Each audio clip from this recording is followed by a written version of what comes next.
Welcome each and every one of you here today. I can remember when I began doing this, it's about 5 years ago, that there would be about 6 people here. That would be me, the person that we were recognizing that we were searched for, members from Dignity Memorial, and the Veterans Administration. About 6. I'm glad to see how those who have served are being honored more and more. I want to thank the Patriot Guard for their participation in these services. And each and every person that's here, thank you for your being with us today. We're gathered here today to honor 4 of our nation and our state's greatest treasures, our veterans. For us, is to offer our final farewell salute to these homeless veterans. These are the men and women of our nation and state, found to be without family or estate. The 4 men we recognize today are Mr. Edgar Eugene Jordan, Mr. James Albert Snyder, Mr. Wesley Gerwood Lewis, and Mr. Gary Michael Grimes. My far left is Mr. Edgar Eugene Jordan. I will refer to him as Edgar. All I know about Edgar's personal history is this.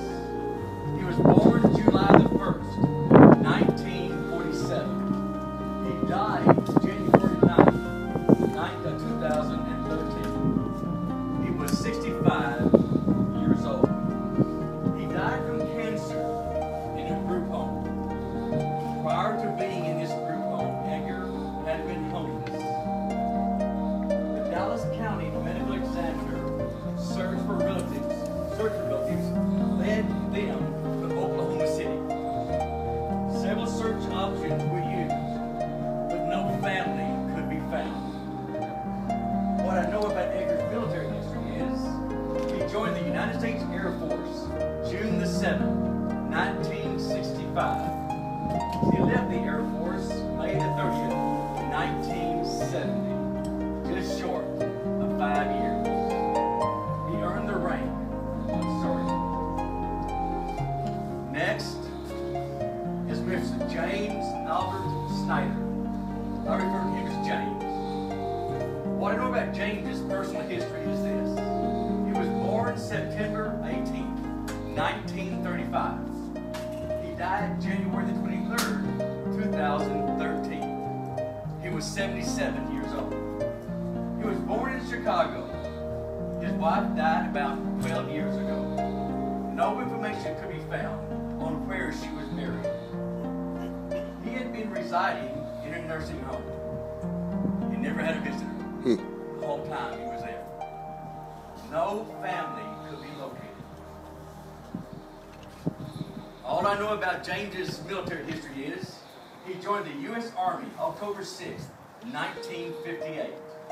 He was discharged from the U.S. Army September the 29th, 1960. He had earned the rank of Specialist 4th Class, E4. Next is Mr. Wesley Gerwood Lewis.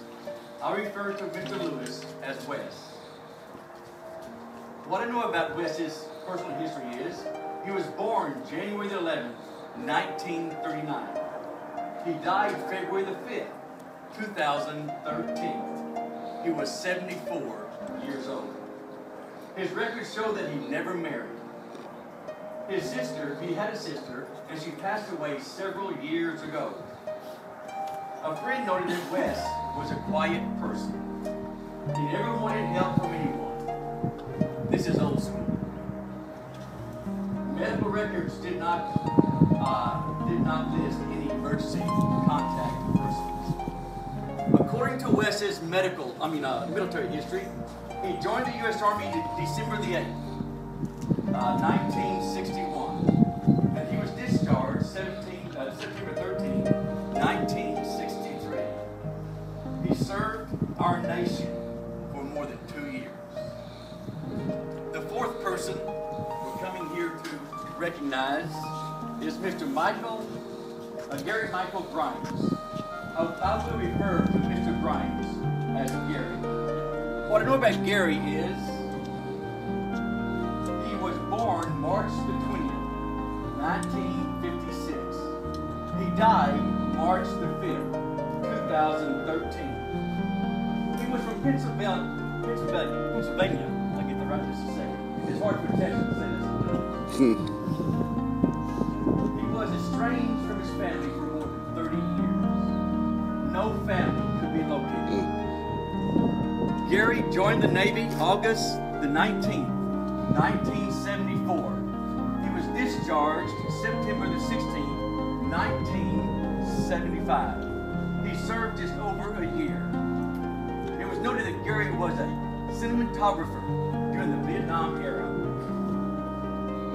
Today, these veterans have become part of our nation's innocent, forgotten, and abandoned persons. Because of this fact, the Dignity Memorial Homeless Veterans Burial Program was created. The Dallas-Fort Worth Dignity Memorial Program began in 2003. The goal of this program is to ensure that our honorably discharged veterans are buried with respect and dignity for their service to our armed forces. Here at this DFW National Cemetery, I believe the number of homeless veterans this program has officially served since it began is now at 73. Mr. Jordan, Mr. Snyder, Mr. Lewis, and Mr. Grimes are being recognized today because of the service of this program. Birth is something that every one of us have experienced. Death is something that all of us will experience. Much of the time, the lack of dignity of death is more of an issue for us to deal with than the death itself.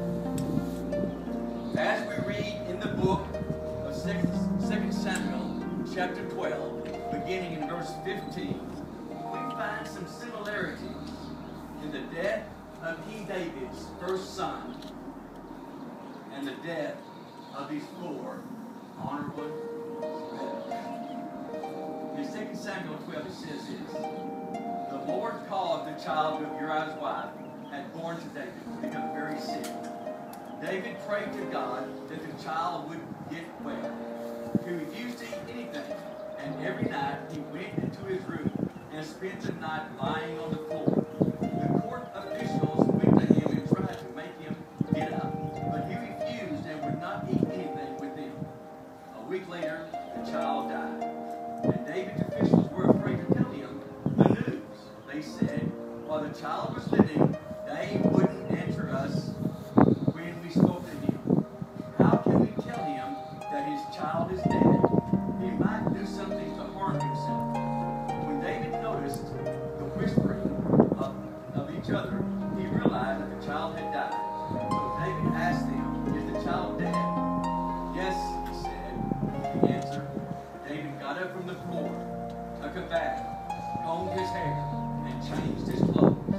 Then he went and worshipped in the house of the Lord. When he returned from the place, he asked for food and ate it as soon as it was served. We don't understand this, his officials said to him.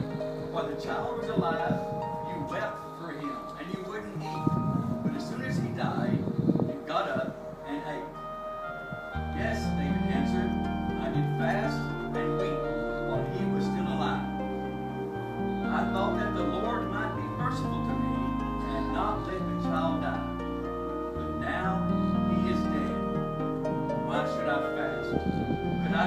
child back to life again, I will someday go to where he is, but he will never come back to me. I see 4 similarities between this account with the death of King David's firstborn son and these 4 honorably discharged veterans. First, as God was aware of the circumstances of the birth and death of King David's firstborn son, so God is aware of the birth and death, regardless of the circumstances, of each of these honorably discharged veterans of our U.S. Armed Forces. Second, as David loved his son so uniquely because he was of the family of David, so we love each of these honorably discharged veterans of our U.S. Armed Forces uniquely because they are our family in arms. Number 3, David became aware of the death of his firstborn son by the words of his officials. So we become aware of the death of these honorably discharged veterans of the U.S. Armed Forces through the officers of the Dignity Memorial Homeless Veterans Burial Program. We heard of it through them. As David went on with his life after his son's death, with the renewed commitment of his faith in the living God, so we must go on with our lives after the death of these honorably discharged veterans of our U.S. Armed Forces. Each of us with renewed commitment of our faith to the living God.